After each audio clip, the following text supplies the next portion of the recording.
In 1884, Galdós wrote a masterpiece about a woman's descent into obsession, and then the world moved on.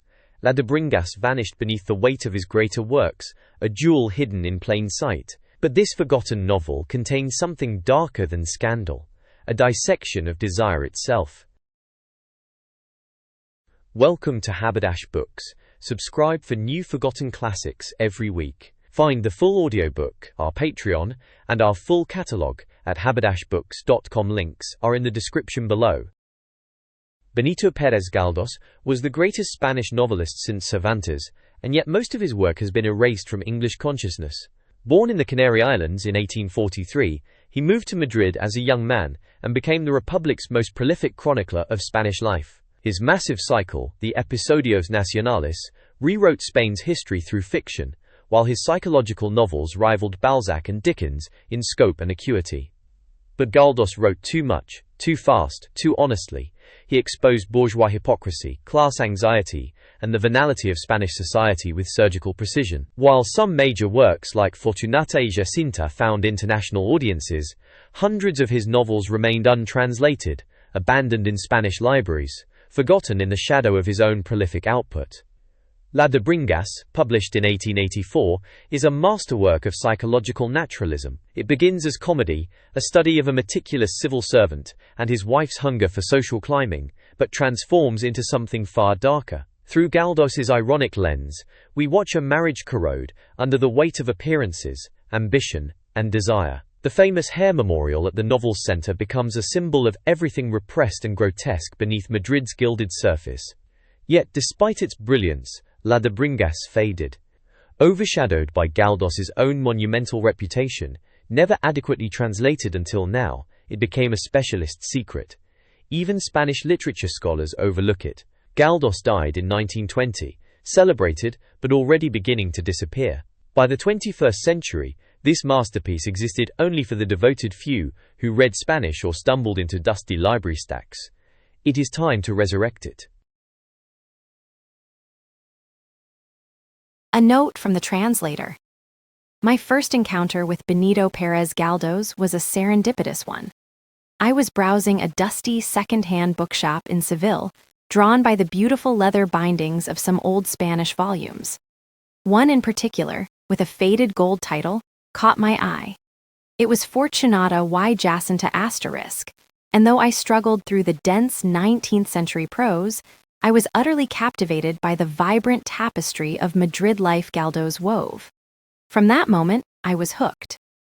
Galdós, born in the Canary Islands but forever associated with Madrid, is widely considered the greatest Spanish novelist after Cervantes.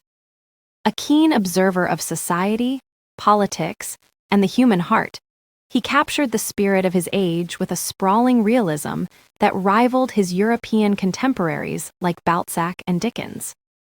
His extensive output, particularly his Episodios Nacionales, is a profound exploration of Spain's history and its soul, offering an unparalleled panorama of a nation grappling with modernity.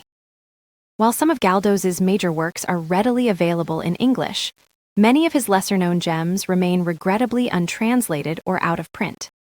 Ladebringas * is one such jewel. It's a masterful, almost clinical, study of obsession and vanity, centered around a seemingly minor character from another Galdós novel. It offers a scathing critique of materialism and the superficiality of appearance, all wrapped in Galdós's wonderfully detailed, often satirical, prose. To miss out on Ladebringas * is to miss a crucial piece of Galdós's psychological insight and literary brilliance. My aim in translating Ladebringas * was to capture the nuance of Galdós's language, from his meticulous descriptions to his subtle humor and biting irony. I've strived to maintain the rhythm and flavor of his original Spanish, while making it accessible to a contemporary English reader. This meant carefully choosing vocabulary that conveyed both the period feel and the specific emotional tone, and ensuring that Galdós's distinctive voice resonated clearly on every page. I hope you find as much pleasure and insight in reading this novel as I did in bringing it to you. It's a journey into a specific time and place, but one whose themes of desire, status, and the human condition are as relevant today as they were in 1884. Samuel Chatwin, Haberdash Books, 2026.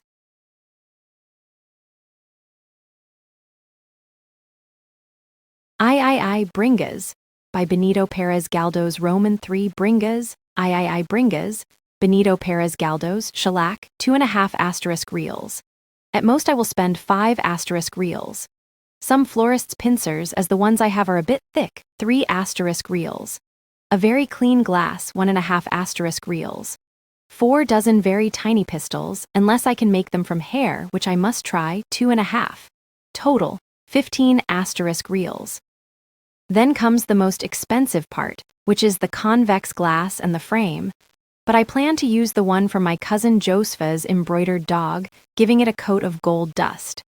In short, with gold dust, convex glass, hanger, and unforeseen expenses, it will all come to about 28 to 30 reals.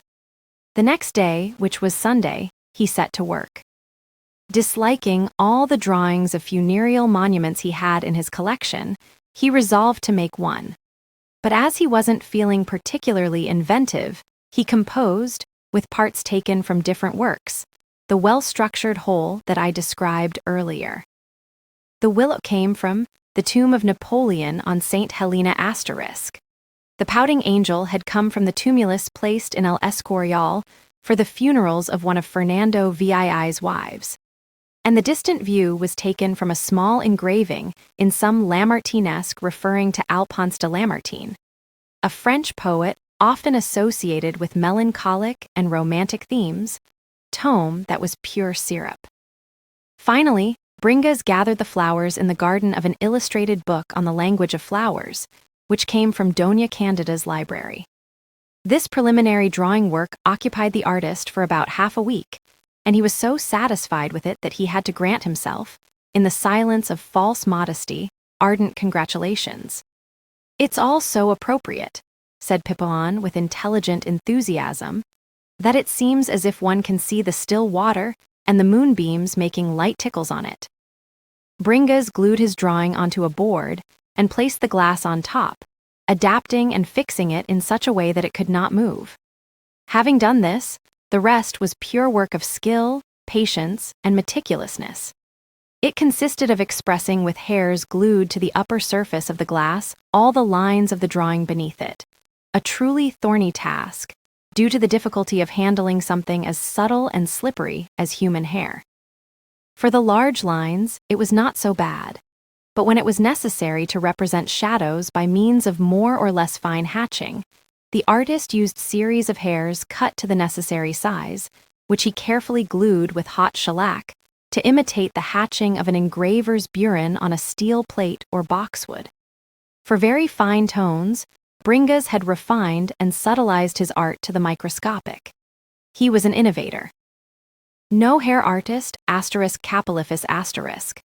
thought until then of making hair points, dicing it with scissors until obtaining tiny bodies that seemed like molecules, and then gluing these points one near another, never joined, so that they imitated the stippling of mezzotint. For this, he used very fine brushes and even sharpened bird feathers with saliva, and after the hair was well diced on a glass, he would pick up each point to put it in its place, previously coated with lacquer.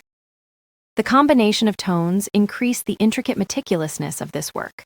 For to make it harmonious, it was necessary to put chestnut here, black there, blonde on this other side, gold in the angel's hair, silver in everything that was under the sway of the moonlight. But that blessed man triumphed over everything. And why not, if his hands seemed not to touch things, if his sight was like a lynx's, and his fingers must have been the fingers of the zephyr that caresses flowers without wilting them? What a devil of a man! He would have been capable of making a rosary of grains of sand, if he set his mind to it, or of reproducing the Cathedral of Toledo in a hazelnut shell. The whole month of March was spent on the cenotaph and the willow, whose leaves sprouted one by one, and by mid-April the angel had arms and a head. All who saw this marvel were captivated by its originality and beauty, and placed Don Francisco among the most excellent artists, assuring that if some great foreigner, some rich Englishman of those who usually come to Spain in search of good things, were to see such a work, they would give a fortune for it, and take it to countries that know how to appreciate works of genius. Bringas had his workshop in the enormous recess of a window that overlooked the Campo del Moro. Because the family lived in the palace, in one of the rooms on the second floor that serve as lodging for the employees of the royal household. Enthralled with the hairwork, I forgot to say that around February 1868, Don Francisco was appointed first official of the Intendancy of the Royal Heritage with a salary of 30,000 reals a medical stipend, pharmacy, water, firewood, and other advantages inherent in royal residency. Such a sinecure was the fulfillment of his lifelong aspirations, and Thiers himself wouldn't have traded his lofty, secure, and respected position for the seat of the primate of the Spains. His contentment was embittered by the rumors circulating in that accursed year of 68 about whether or not terrible upheavals would occur, and the fear that the so-called revolution would finally erupt with a bang. Although the idea of the monarchy ending always struck the good man as an absurd notion, something akin to the imbalance of planetary orbs, whenever in a cafe or social gathering he heard predictions of revelry, announcements of a great fuss, or somber commentaries on how badly the government and the Queen were doing, a shiver ran through him, and his heart contracted until, in his estimation, it became the size of an acorn.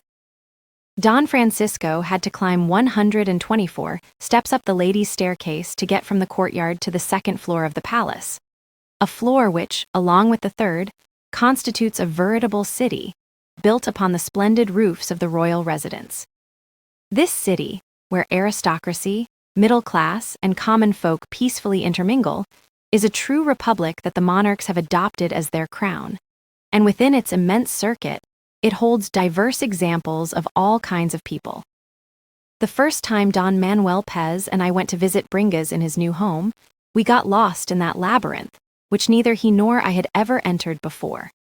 Upon entering its first precinct, through the ladies' staircase, a Cerberus, a mythological three-headed dog guarding the entrance to the underworld, here referring to a formidable doorkeeper in a three-cornered hat, after taking down our particulars, showed us the way we had to follow to find our friend's house. You turn left, then right. There's a small staircase. Then you go down again, number 67. You've just heard the translator's foreword and Chapter 1 of La de Bringas, a window into Galdós's most psychologically penetrating work. Find the complete audiobook and discover more forgotten classics at haberdashbooks.com.